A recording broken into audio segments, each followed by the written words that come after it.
Have you ever stopped to think that the layout of your home, the very walls around you, might be quietly shaping your future? I mean, we spend so much time and energy making our homes look good, but what if there's more to it? What if the arrangement of our space is like a silent partner in our success? Today, we're going to explore an ancient framework that sees your home as a powerful map to your own potential. So let me just ask you straight up. Could the way your rooms are arranged, where you put your desk, or even where your kitchen is, could that stuff actually be influencing your career, your money, your relationships? It's a wild idea, I know, but the ancient system we're diving into has some surprisingly specific answers. So, what is this thing? It's called the vastu shakti chakra, and the name itself kind of gives it away. Vastu means dwelling, shakti means energy, and chakra means wheel. So you can literally think of it as an energy map for your home.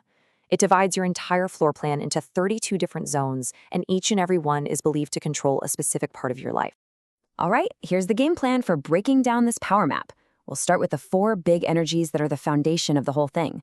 Then we'll zoom into the really juicy stuff, the best zones and the not-so-great zones.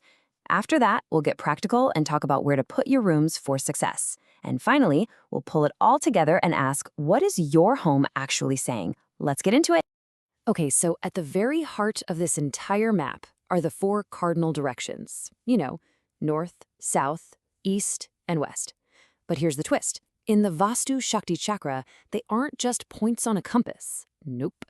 Each one is considered a source, a pipeline for a very specific kind of energy in your life. Let's start with north. When you think north, I want you to think money. In this system, the entire northern section of your home is directly plugged into your financial life. This is the zone of money and new opportunities. It's where wealth and fresh chances are supposed to flow right into your life. Now, if we turn to the east, this direction is all about people. It's about your connections to the world outside your front door. It's called the zone of social association. The idea is that a strong, healthy east zone helps you build better relationships, especially with influential people, and boosts your social standing. The south is really interesting because it has this dual personality. On one hand, it's the zone of fame, your reputation, getting recognized for your work. But here's the cool part. It's also the zone of relaxation. It's like the map is telling us that true success isn't just about the hustle. It's also about having the wisdom to kick back and recharge. And rounding out our compass is the west. This zone is all about the payoff. It represents gains, profits, and actually seeing your hard work turn into something real. So if you think about it, if north is where opportunity knocks on your door, the west is where you actually cash the check. Okay, so we've got the 4 main directions down. But now we're going to zoom in, because this is where it gets incredibly specific. Each of those big areas is broken down into 32 micro zones. And believe me, the effects of these little zones can be wildly different. To show you just how high the stakes are, let's compare the absolute best spot in the house with the absolute worst. Check this out. On one side, in the northeast, you've got the zone of clarity of mind. It's said to attract wealth and give you a real sense of purpose.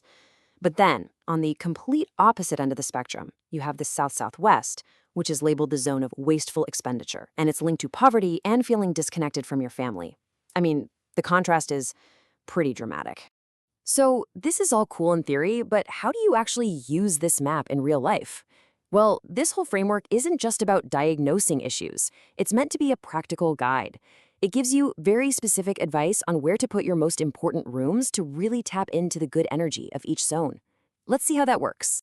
For instance, it recommends putting your kitchen in the southeast, which is the zone of fire, because the idea is that it fuels your cash flow.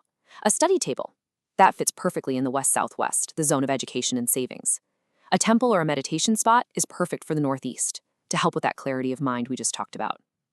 And your master bedroom, it's suggested, should be in the southwest, the zone of relationships and skill. You can kind of see the logic, right? You place activities in the zones that energetically match them. But this brings up a really fascinating question. If there are these ideal places for all the good stuff you want in your life, is there a designated spot for the things you want to get rid of? And the answer is a very specific and surprising yes. The chart actually identifies the west-northwest zone as the area for depression and detoxify. So logically, it becomes the perfect spot for anything that represents removal and release. And that is exactly why the chart recommends this zone as the ideal location for a toilet or a septic tank. It's about consciously putting the function of disposal in the home's natural point of release. So when we pull back and look at this entire map, a really clear philosophy starts to take shape. It's this idea that our homes are not just passive boxes we live inside. They're active, dynamic environments that are constantly communicating with us and maybe influencing our lives. So to wrap it all up, according to this framework, every single part of your home has a specific job and a specific energy. And where you put your stuff can either help you or hold you back. This power map is really just a tool, a lens to see your home in a new way. Not just as a collection of rooms, but as a dynamic space that you can actually tune up to better match the life you want to live. So the next time you walk through your front door, just take a second. Look around. Think about where your kitchen is, where you sleep, where you do your work. If your home really is a map of your life, what story is it telling you right now? And is that the story you want to be living?